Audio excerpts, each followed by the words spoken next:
क्या आप बहुत लंबे समय से दांतों में कीड़े लगने की समस्या से परेशान हैं? दांतों के पीलेपन की समस्या है, दांतों में जगह जगह कीड़े लगने की वजह से मुंह से बदबू भी आती है, मुंह में बार बार अल्सर होते रहते हैं, या फिर आपके जो मसूड़े हैं उनसे खून आने की समस्या है, पायरिया की दिक्कत आपको है, या दांतों से किसी भी तरह की सेंसिटिविटी की प्रॉब्लम आपको है, तो इन सारी समस्याओं के लिए आज एक होममेड नुस्खा आपके साथ शेयर कर रहे हैं जो कि आपको बेहद ही लाभ देगा। इसके अलावा जब आप इसका इस्तेमाल करेंगे तो दांतों को मजबूती भी मिलेगी, साथ ही साथ मुंह की बदबू भी दूर होगी और आपके शरीर को बेहद इसके लाभ मिलेंगे।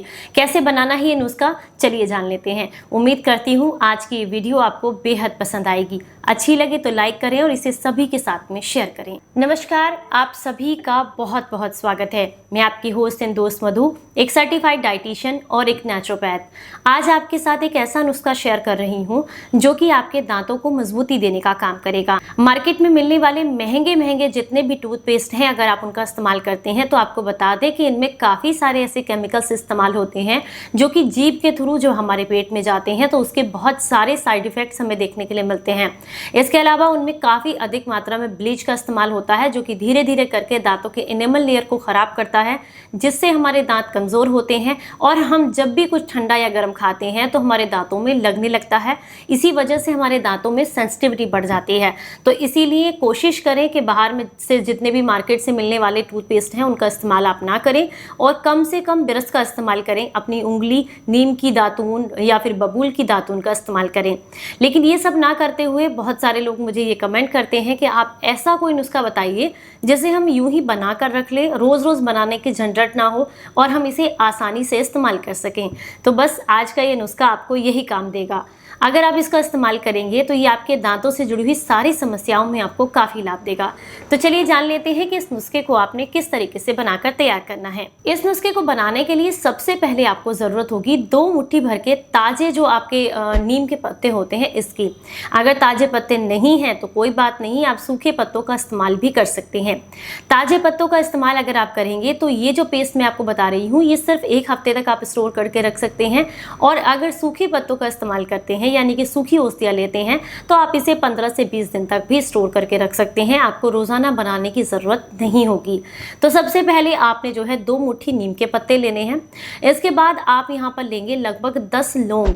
ये बहुत आसानी से आपके किचन में अवेलेबल हैं। आप सभी जानते हैं कि नीम के पत्ते हों या लौंग, दोनों ही एंटीबैक्टीरियल होते हैं। दांतों में लगने वाला जो कीड़ा है या फिर दांतों की जो सेंसिटिविटी है या फिर उनमें जो झंझनाहट होती है, उन सारी समस्याओं के लिए लौंग और नीम दोनों ही बेहद फायदेमंद हैं। जब आप इनका इस्तेमाल करेंगे तो दांतों का पीलापन भी दूर होता है, दांतों से कीड़ा भी निकलता है और मुंह की बदबू भी आना बंद हो जाती है। इसके बाद जो अगली चीज़ आपने इस्तेमाल करनी है वो है माजू फल। ये भी बहुत आसानी से आपको किसी भी आयुर्वेदिक स्टोर पर मिल जाएगा। माजू फल जो होता है ये आपके दांतों की जो निचली लेयर होती है उसको मजबूती देता है, यानी कि दांतों की पकड़ को मजबूत करता है, जिससे जो है आपके दांत हिलते नहीं हैं या फिर गम्स नीचे की तरफ नहीं जाते हैं और दांतों को मजबूती मिलती है। इसके अलावा माजू फल का इस्तेमाल करने से आपको दांतों के कीड़ों की समस्या में भी काफ़ी लाभ मिलता है। माजू फल यहाँ पर आपने 4 लेने हैं। इसके बाद जो अगली चीज़ आप यहाँ पर इस्तेमाल करेंगे वो है गाय का जो गोबर होता है उससे बने हुए जो उपले होते हैं, उन्हें जलाकर आपने 1 उपले की राख बना लेनी है। अगर मैं इसकी राख की क्वांटिटी की बात करूं तो ये यहाँ पर लगभग आपको 4 से 5 चम्मच चाहिए। 5 बड़े चम्मच आपको यहाँ पर ये चाहिए।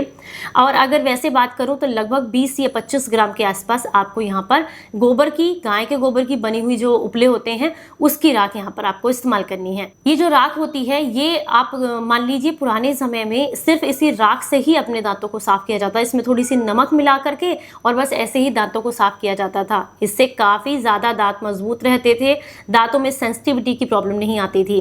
और जब गाय के गोबर जो होता है उसके उपलों से बनी हुई जो राख बनती है वो एंटीबैक्टीरियल भी होती है और साथ में उसमें ऐसे कुछ पोषक तत्व होते हैं जो कि जब हमारे जीभ के संपर्क में आती है वो राख तो हमारे पेट के अंदर जा करके हमारे डाइजेशन को इम्प्रूव करती है, कैंसर सेल्स को मारने का काम करती है।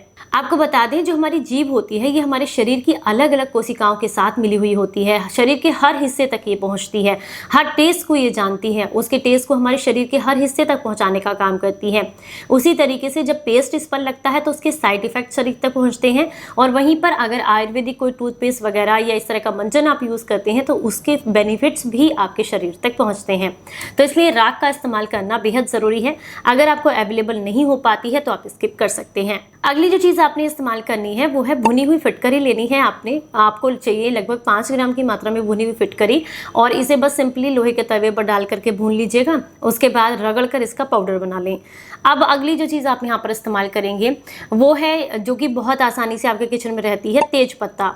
ये भी आपके दांतों के दर्द को दूर करता है, दांतों की सेंसिटिविटी को दूर करता है, और दांतों को मजबूती देने का काम भी करता है। इसके अलावा अगर मुंह के अल्सर की समस्या से परेशान हैं तो तेज पत्ता उसमें भी आपको काफ़ी लाभ देता है। इन सारी चीज़ों को आपने जो है एक जगह मिला करके पीस देना है। पिसी हुई ली है तो एक जगह मिला लीजिएगा। इसके बाद आपने इसमें थोड़ा सा सेंधा नमक मिक्स करना है, लेकिन ध्यान रखना है बहुत ज़्यादा सेंधा नमक नहीं डालना है, क्योंकि जिन लोगों को बीपी की समस्या रहती है, जिनका ब्लड प्रेशर हाई रहता है, वो से जो है या तो नमक को पूरी तरीके से स्किप कर दें या फिर बहुत कम नमक डालें, नहीं तो उनके बीपी बढ़ने की समस्या जो है ज़्यादा हो सकती है। इस बात का आपको ध्यान रखना है। और यूँ भी जो सेंधा नमक इस्तेमाल करेंगे लोग, वो नॉर्मल ही यूज़ कीजिएगा। बहुत ज़्यादा खारा कर देंगे तो फिर जीभ पर जो है वो अलग सा टेस्ट देता है। तो आपने इन सारी चीज़ों को मिला करके पाउडर सा बना लेना है और एक कांच की शीशी में भर के रख लेना है। अगर आपने सूखे पत्तों का इस्तेमाल किया है तो बहुत आसानी से पाउडर बन जाएगा, और अगर आपने गीले पत्तों का इस्तेमाल किया है तो ये एक पेस्ट सा बनकर तैयार होगा, जिसे किसी कांच की शीशी में भर के आप फ्रिज में स्टोर कर सकते हैं। अब आपने क्या करना है, जैसे मान लीजिए रात को ही आपने इसका इस्तेमाल करना है, तो जब रात के मतलब आपको इस्तेमाल करना है तो फ्रिज से निकाल करके लगभग 2 घंटे पहले एक उंगली पर आपको लेकर के इस पेस्ट को बाहर रख देना है। जब ये नॉर्मल टेम्परेचर पर आ जाए उसके बाद ही आपने इसे उंगली की मदद से ब्रश करना है अपने दांतों पर। इसके अलावा अगर आप चाहते हैं कि आप इसे सूखे फॉर्म में इस्तेमाल करें तो आप इसे कांच की शीशी में भर के अपने वॉशरूम में आराम से रख सकते हैं, वहीं से लेकर के यूज़ कर सकते हैं।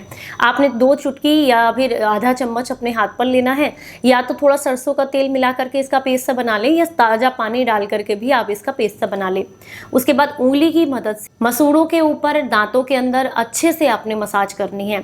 अगर आपको बहुत सेंसिटिविटी है तो उंगली से कीजिएगा, और अगर आपको सेंसिटिविटी नहीं है या आप उंगली से नहीं कर पा रहे हैं तो ब्रश पर लगाकर भी हल्के हाथों से इससे अच्छे से आप अपने दांतों की सफाई कीजिएगा। एक बात का ध्यान रखना है, इसे रोजाना सिर्फ रात को ही इस्तेमाल करना है, दिन में एक बार।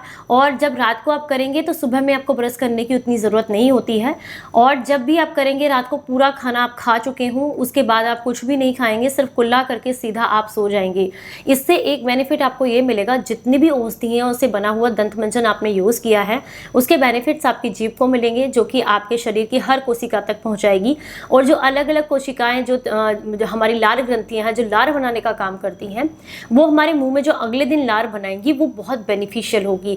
उस लार को अगर आप अपनी आंखों में लगाते हैं या किसी घाव पर लगाते हैं या जले हुए के निशान पर लगाते हैं तो उससे आपको काफ़ी लाभ मिलते हैं। आंखों में लगाने से आंखों की रोशनी बढ़ती है, घाव पर लगाने से घाव जल्दी सूखने लगता है, और अगर किसी चोट का निशान है तो उस निशान को अगर आप उस पर लगाते हैं तो वहाँ पर अगर आप लार लगाते हैं तो बहुत आसानी से इस लार की वजह से वो निशान धीरे धीरे करके कम हो जाता है और आपको बहुत ज़्यादा बेनिफिट्स मिलते हैं। तो उम्मीद करती हूँ आज का ये नुस्खा आपको बेहद पसंद आया होगा। अगर दांतों में कोई गंभीर समस्या है या आप डेंटिस्ट को दिखा रहे हैं तो पहले अपने डेंटिस्ट की सलाह लें और उसके बाद ही इस्तेमाल करें। उम्मीद करती हूँ आज की ये जानकारी सभी को अच्छी लगी होगी। अच्छी लगी है तो लाइक करें और इसे सभी के साथ में शेयर करें। चलिए फिर मिलेंगे किसी नई जानकारी के साथ, तब तक अपना खूब ख्याल रखें और हंसते मुस्कुराते रहें।